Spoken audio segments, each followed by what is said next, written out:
नमस्कार दोस्तों, स्वागत है आप सभी का आपके अपने यूट्यूब चैनल में।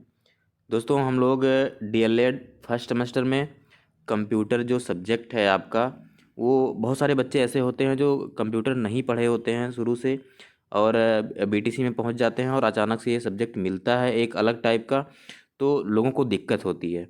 तो इसलिए हम जो डीएलएड 2021 बैच है फर्स्ट सेमेस्टर, उनके जो कंप्यूटर उनका विषय है उसको हम लोग पढ़ेंगे। एक एक चैप्टर हमने सिलेबस का वीडियो पहले ही डाल दिया है, कौन कौन से चैप्टर आने हैं, कौन कौन से चैप्टर आप लोगों को पढ़ने हैं। तो ऐसे ही हम लोग पढ़ेंगे एक एक चैप्टर को, जो भी इम्पॉर्टेंट है वही चीज़ हम लोग पढ़ेंगे। बाकी पीडीएफ जो आपको है वो पूरे चैप्टर का पीडीएफ आपको मिल जाएगा। तो इसलिए दोस्तों चलिए हम शुरू करते हैं। पहला टॉपिक आज शुरू करते हैं हम लोग, कंप्यूटर का परिचय, इंट्रोडक्शन ऑफ कंप्यूटर। हाँ, इसमें फर्स्ट चैप्टर में आपको पढ़ना है हिस्ट्री ऑफ कंप्यूटर के बारे में। हिस्ट्री ऑफ कंप्यूटर के बारे में पढ़ेंगे, कंप्यूटर की इतिहास के बारे में। जो भी इसमें इम्पोर्टेंट टॉपिक होगा उसको हम लोग कवर करेंगे। तो चलिए देख शुरू करते हैं हम लोग, कंप्यूटर का इतिहास एवं विकास, history and progress of computer. तो इसमें कंप्यूटर के अतीत के बारे में जानकारी दी गई है कि कंप्यूटर का आविष्कार कैसे हुआ, क्या क्या हुआ। तो इसमें यहाँ बताया गया है कंप्यूटर का जो इतिहास रहा है वो 2500 वर्ष से भी अधिक प्राचीन है। ये दोस्तों पहले अबेकस का आविष्कार हुआ 600 ईसा पूर्व। उसके बाद में इसमें अबेकस के बारे में आप लोगों ने सुना होगा। कुछ लोगों ने पहले प्राइमरी में ये सब चीज़ें होती थी, प्राइमरी स्कूलों में अबेकस अभी भी आता है। हमारे स्कूल में भी ये अबेकस रखा हुआ है। बच्चों को गणना के बारे में, जो बच्चे स्टार्टिंग में आते हैं नहीं जान पाते हैं, उनको ये बताया जाता है। इसमें कुछ गोलियां लगी होती हैं, उसी को ऊपर नीचे करके बताया जाता है, समझाया जाता है। तो ये आपका अबेकस हो गया। आगे है दोस्तों, इसमें एक नेपियर्स, जॉन नेपियर्स ने एक आविष्कार किया था कैलकुलेटर का। तो इसमें इस यंत्र का आविष्कार 17वीं शताब्दी के प्रारंभ में किया गया था। इसे कार्डबोर्ड मल्टीप्लिकेशन कैलकुलेटर, ये एक कार्डबोर्ड होता था। अभी प्राइमरी स्कूलों में ये सब चीज़ें आती हैं बच्चों को पढ़ाने के लिए, बच्चों को बताने के लिए। तो दोस्तों इस चीज़ का आविष्कार जॉन नेपियर ने किया था, John Napier's. 1900 board multiplication calculator भी कहते हैं। इसके विकसित स्वरूप का प्रयोग लगभग 1890 ईस्वी तक किया गया था। ये आपका नेपियर्स, जॉन नेपियर्स ने जो आविष्कार किया था, जॉन नेपियर की हड्डी, नेपियर्स बोन कहा जाता था। ये जॉन नेपियर की हड्डी है। इसमें कुछ नंबर्स दिए गए हैं, 0 1 1 से लेकर के 9 तक के। हाँ, तो ये चीज़ें थी इसमें। अब आगे है पास्कलाइन। पास्कलाइन का आविष्कार कब हुआ था? सन 1942 ईस्वी में ब्लेज पास्कल ने पहला यांत्रिक गणना करने वाला यंत्र बनाया, जिसे एडिंग मशीन कहा गया। यह यंत्र मात्र जोड़ने व घटाने की गणनाएं करता था। पास्कल द्वारा बनाई गई इस युक्ति को पास्कलाइन कहा गया था। ब्लेज पास्कल ने यह बनाया था पास्कलाइन। कब बनाया था? 1942 ईस्वी में। बस इसमें यही इंपॉर्टेंट है। और उसके बाद में रैकनिंग मशीन एक बनाई गई थी 1671 में। बैरन ग्राट फ्रेड विल्हेम बान। ये बहुत ज़्यादा इंपॉर्टेंट नहीं है, पास्कलाइन ज़्यादा इंपॉर्टेंट है। और आगे है दोस्तों, एक है जेकार्ड लूम। फ्रांस के एक बुनकर जोसेफ जेकार्ड ने सन 1704 ईस्वी में कपड़े बुनने के एक ऐसे लूम का आविष्कार किया जो कपड़ों की डिजाइन का पैटर्न स्वतः ही देता था, तथा इसका नियंत्रण कार्डबोर्ड के छिद्रयुक्त पंच कार्डों द्वारा करता था। इसके धागों का निर्देशन पंच कार्ड पर छिद्रों की उपस्थिति अथवा अनुपस्थिति द्वारा किया जाता था। ये जेकार्ड के इस लूम ने कंप्यूटर के विकास में महत्वपूर्ण योगदान दिया। इससे दो विचारधाराएं प्राप्त हुई। कौन कौन सी? सूचना को पंच कार्ड पर अंकित कोड किया जा सकता था। पंच कार्ड पर संग्रहित सूचना को निर्देशों, इंस्ट्रक्शंस का समूह माना जा सकता था, जो कि प्रोग्राम के रूप में कार्य करता है। तो ये पंच कार्ड जो था, ये जेकार्ड लूम ने इसका आविष्कार किया था। ये और आगे है दोस्तों, 1704 ईस्वी में इसका आविष्कार किया। आगे है डिफरेंस इंजन।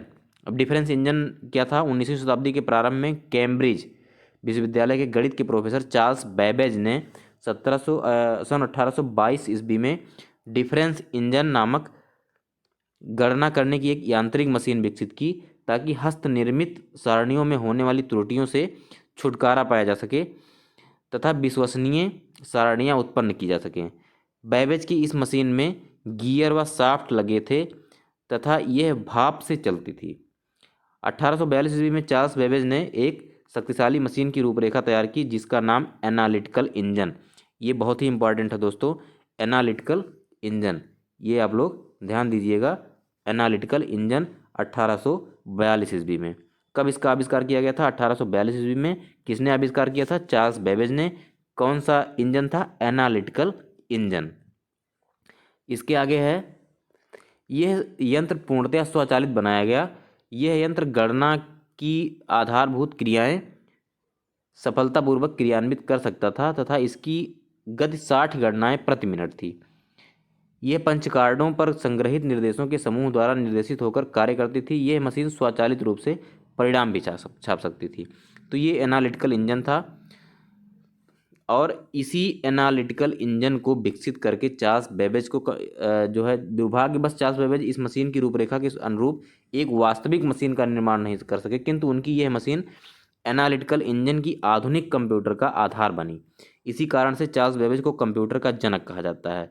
कंप्यूटर का जनक किसे कहा जाता है? चार्ल्स बेबेज को। ये आप लोग ध्यान दीजिएगा, कंप्यूटर का जनक जो कहा जाता है वो किसको कहा जाता है? चार्ल्स बेबेज को। चार्ल्स बेबेज को कंप्यूटर का जनक कहा जाता है। आगे है एनालिटिकल इंजन का क्रियाशील मॉडल। ये सब बहुत ज़्यादा इम्पोर्टेंट नहीं है। आगे है, अब इसमें आगे दोस्तों है सबसे ज़्यादा जो इम्पोर्टेंट है वो है, यहाँ कुछ कंप्यूटर के टाइप दिए गए हैं। मार्क 1 कंप्यूटर, ये डॉक्टर हावर्ड एकिन ने इंटरनेशनल बिजनेस मशीन IBM के साथ मिलकर पहला पूर्ण रूपेण स्वचालित गणना करने का यंत्र बनाया था।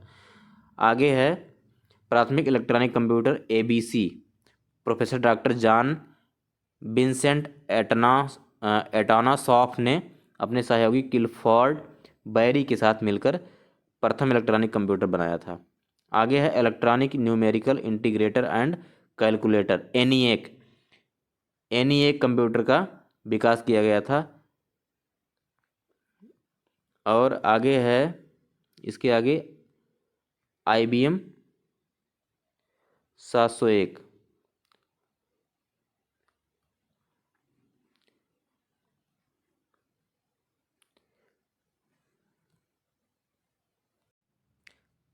दोस्तों ये इलेक्ट्रॉनिक न्यूमेरिकल जो ENIAC कंप्यूटर बनाया गया था, इसका भार जो है वो बहुत ज़्यादा था, लगभग 30 टन था। ये है संयुक्त राष्ट्र अमेरिका की सेना के प्रयोग के लिए बनाया गया था 1940 ईस्वी में। कब बनाया गया था? 1940 ईस्वी में बनाया गया था। इसका प्रयोग संयुक्त राष्ट्र अमेरिका की सेवा में सन 1955 तक किया गया था। अब यह कंप्यूटर स्मिथसोनियन इंस्टीट्यूशन संयुक्त राष्ट्र अमेरिका में एक पुरानी धरोहर के रूप में रखा गया है। आगे है, इसी में और बहुत सारे कंप्यूटर थे, बहुत सारी वान न्यूमैन की विचारधारा आई और electronic day storage automatic calculator आया, फिर उसके बाद में डिस्क्रीट वेरिएबल ऑटोमेटिक कंप्यूटर आया, फिर उसके बाद यूनिवर्सल ऑटोमेटिक कंप्यूटर आया, फिर उसके बाद यूनिवैक फर्स्ट आया। ये सब आते गए इसमें। उसके बाद आया आपका IBM 701। कौन सा आया? IBM 701।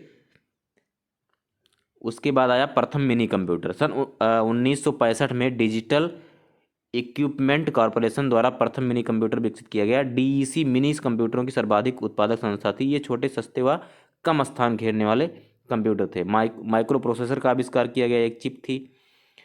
अब इसके बाद हम लोग पढ़ेंगे आगे कंप्यूटर की पीढ़ियों के बारे में, जनरेशन ऑफ कंप्यूटर के बारे में। इसमें तकनीकी विकास के आधार पर कंप्यूटर प्रणाली के विकास को निम्नलिखित भागों में विभाजित किया गया है, हार्डवेयर और सॉफ्टवेयर।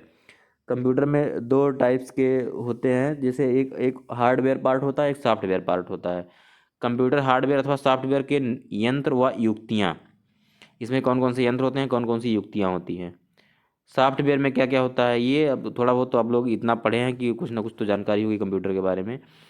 जो लोग बिल्कुल भी नहीं जानते हैं वो लोग पढ़ सकते हैं सही से। पहले शून्य पीढ़ी थी, इसमें रिले विद्युत यांत्रिकी यंत्रों का प्रयोग किया गया। फिर उसके बाद में प्रथम पीढ़ी आई 1942 से 1955 तक। प्रथम पीढ़ी में किसका आविष्कार किया गया था? वैक्यूम ट्यूब का। प्रथम पीढ़ी में वैक्यूम ट्यूब का प्रयोग किया गया था और मशीनी लैंग्वेज थी। कौन सी लैंग्वेज थी? मशीनी लैंग्वेज का प्रयोग किया गया था। और द्वितीय पीढ़ी का जो समय था वो 1955 से 1964 तक था। इसमें ट्रांजिस्टर का, वैक्यूम ट्यूब की जगह पे ट्रांजिस्टर का प्रयोग किया गया था। इसमें जो लैंग्वेज थी असेंबली लैंग्वेज थी। आगे है तृतीय पीढ़ी 1964 से 1975 तक। इसमें आईसी अर्थात इंटीग्रेटेड सर्किट का प्रयोग किया गया था। और आईसी का आविष्कार किसने किया था? जैक किल्बी ने। किसने किया था? जैक किल्बी ने। आईसी का इंटीग्रेटेड सर्किट जो है, ये इसका ये ट्रांजिस्टर की कई ट्रांजिस्टरों को मिला करके तब एक आईसी चिप बनाया गया था। इसमें हाई लेवल लैंग्वेज का प्रयोग किया गया था। आगे है दोस्तों चतुर्थ पीढ़ी के कंप्यूटर 1975 से 1990 तक। इसमें बृहद स्तर आईसी चिप, मतलब आईसी चिप को और लार्ज किया गया था, लार्ज स्केल इंटीग्रेटेड सर्किट का प्रयोग किया गया था। और इसमें जो लैंग्वेज था ये सब आ गए। इसमें J2E और फोर्थ जनरेशन लैंग्वेज JDO, जावा, बीन्स, XML, SQL का प्रयोग किया गया था। और पंचम पीढ़ी के जो कंप्यूटर हैं 1990 से आज तक जो चल रहे हैं, इसमें बृहद स्तर पर जो है आईसी का प्रयोग किया गया था, जो जिसे माइक्रो प्रोसेसर भी बोल सकते हैं। माइक्रो प्रोसेसर का प्रयोग किया गया था। बहुत सारे आईसी चिप को मिला करके एक माइक्रो प्रोसेसर बनाया गया था। तो ये सब चीज़ें चली थी। अब इसमें प्रथम पीढ़ी में क्या क्या है देखो, बताया गया है। प्रथम पीढ़ी का समय 1942 से 1955 तक रहा। प्रारंभ में कुछ कंप्यूटर जैसे ENIAC, EDVAC, EDSAC। इस पीढ़ी के कंप्यूटर में वैक्यूम ट्यूब का प्रयोग किया गया। वैक्यूम ट्यूब शीशे के बने यंत्र होते हैं जिनके द्वारा विद्युतीय संकेतों को नियंत्रित किया जा सकता है। ये प्रथम पीढ़ी। इसके गुण क्या थे प्रथम पीढ़ी के? इस पीढ़ी में वैक्यूम ट्यूब की ही एक मात्र इलेक्ट्रॉनिक यंत्र थे। वैक्यूम ट्यूब तकनीकी ने इलेक्ट्रॉनिक डिजिटल कंप्यूटर में सहायता की। यह अपने समय के सर्वाधिक तीव्र कंप्यूटर थे तथा ये गणनाएं मिली सेकेंड में कर सकते थे। दोष क्या थे? ये आकार में बहुत विशाल थे। इनकी क्रियाशीलता पूर्णतया विश्वसनीय नहीं थी। हजारों वैक्यूम ट्यूब प्रयुक्त होने के कारण अत्यधिक ऊष्मा उत्पन्न होती थी। तो ये सब इसके दोष थे कि बहुत भारी भरकम था और ऊर्जा भी बहुत ज़्यादा। अब द्वितीय पीढ़ी के कंप्यूटर में क्या हुआ? वैक्यूम ट्यूब को हटा करके किसका प्रयोग किया गया था? ट्रांजिस्टर का, छोटे छोटे ट्रांजिस्टरों का प्रयोग किया गया था। इसके गुण क्या थे? ये आकार में बहुत छोटे, कुछ छोटे हो गए थे। ये अधिक विश्वसनीय थे, ऊष्मा का कम उत्सर्जन करते थे, इनकी गति अधिक तीव्र थी। इनमें मैग्नेटिक कोर मेमोरी का प्रयोग किया गया था। दोष क्या थे? ये इसमें वातानुकूलन की आवश्यकता पड़ती थी। इनका रखरखाव महंगा था। प्रत्येक यंत्र का संयोजन मानवीय रूप में किया जाता था। इसका व्यावसायिक उत्पादन था वो कठिन था, महंगा था। अब तृतीय पीढ़ी के कंप्यूटर में क्या? इसका कार्यकाल जो था 1964 से 1975 थी। इलेक्ट्रॉनिक तकनीकी के विकास से माइक्रो इलेक्ट्रॉनिक तकनीकी का उदय हुआ, जिसके अंतर्गत अनेकों सर्किट एक सूक्ष्म लगभग 5 mm वर्गाकार सिलिकॉन सतह पर संजोए गए, जिसे चिप कहा गया। इस तकनीकी को इंटीग्रेटेड सर्किट यानी कई ट्रांजिस्टरों को मिला करके एक आईसी चिप बनाया गया, जो अब और भी आसान कर दिए। इसके गुण क्या थे? पिछली पीढ़ियों के कंप्यूटर की तुलना में इनका आकार अत्यधिक छोटा हो गया। इनकी विश्वसनीयता जो थी वो और बढ़ गई। दूसरी पीढ़ी के कंप्यूटर की तुलना में कम ऊष्मा का उत्सर्जन था और कंप्यूटर की गणना की गति माइक्रो सेकंड से नैनो सेकंड में हो गई थी, मतलब काफ़ी तेज हो गया था। हार्डवेयर खराबियों में कमी हुई, रख रखाव के खर्चों में कमी हुई, एक स्थान से दूसरे स्थान पर ले जाना आसान हुआ। जो पहले के कंप्यूटर, जो वैक्यूम ट्यूब या ट्रांजिस्टर वाले कंप्यूटर थे, उनको एक स्थान से दूसरे स्थान पर ले जाना आसान नहीं था।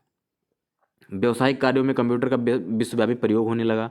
इनमें कम ऊर्जा व विद्युत ऊर्जा की आवश्यकता पड़ती थी।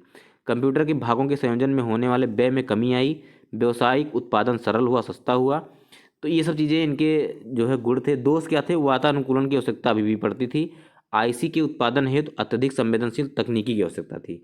अब फोर्थ जनरेशन के कंप्यूटर, इस पीढ़ी का समय 75 से 95 तक था। इस पीढ़ी के कंप्यूटर के लिए large scale integrated circuit LSI बनाए गए। लगभग 1/4 में 3 लाख ट्रांजिस्टर के बराबर कार्य करने की क्षमता वाले परिपथ बनाए गए। अब संपूर्ण सेंट्रल प्रोसेसिंग यूनिट एक छोटे से चिप में समाहित कर ली गई। ये जो सबसे बाद का समय आया, ये सब बता रहे हैं। इस पीढ़ी में अर्धचालक स्मृति का विकास हुआ व भंडारण युक्तियों की भंडारण क्षमता कई गुना बढ़ गई। IBM PC भी इसी पीढ़ी की देन है। इसके गुण क्या थे? अत्यधिक छोटे आकार के कंप्यूटर बनने लगे। ये अत्यधिक विश्वसनीय थे, अति अल्प ऊष्मा का उत्सर्जन करते थे, वातानुकूलन की आवश्यकता नहीं पड़ी। पिछली पीढ़ी के कंप्यूटरों से कई गुना अधिक तीव्र, हार्डवेयर विफलताएं न्यूनतम थीं, सरलता से एक स्थान से दूसरे स्थान पर ले जाया जा सकता था। तो ये सब इसके गुण थे। और क्या था? दोष क्या था? LSI चिप बनाने में अत्यधिक संवेदनशील तकनीकी की आवश्यकता पड़ी।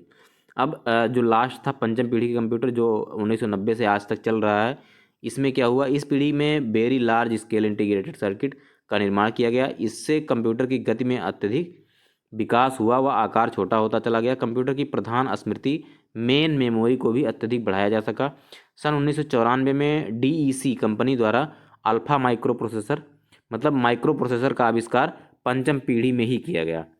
लगभग 9.3 मिलियन ट्रांजिस्टर के बराबर परिपथ संयोजित किए गए, जिसकी गति 300 मेगाहर्ट्ज थी। इस पीढ़ी में डेस्कटॉप, लैपटॉप व पाम टॉप कंप्यूटर उपलब्ध हैं।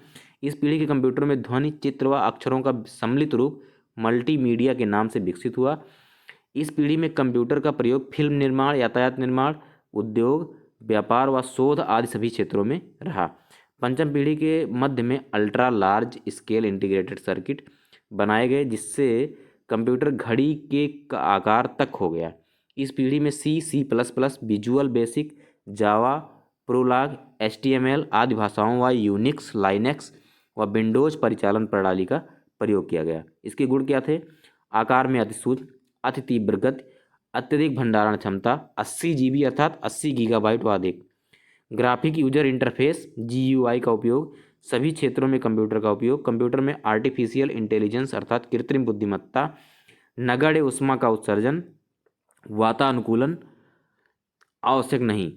तो ये सब चीज़ें, ये आपका फर्स्ट चैप्टर समाप्त होता है। हम इसके जो इम्पोर्टेंट क्वेश्चन होंगे वो भी एक वीडियो में हम करा देंगे। दोस्तों, अगर आप लोगों ने अभी तक हमारे चैनल को सब्सक्राइब नहीं किया है तो चैनल को ज़रूर सब्सक्राइब कर लें। खासकर फर्स्ट सेमेस्टर वाले हमसे जुड़ें, और भी सब्जेक्ट आपको हमारे चैनल के माध्यम से मिलेगा, इसलिए आप लोग हमारे वीडियो में बने रहें और अपने दोस्तों के पास भी शेयर करें। जिनके पास जो दूर हैं, जिनके पास बुक नहीं है, वो लोग इस माध्यम से अपनी पढ़ाई कर सकते हैं। बहुत बहुत धन्यवाद।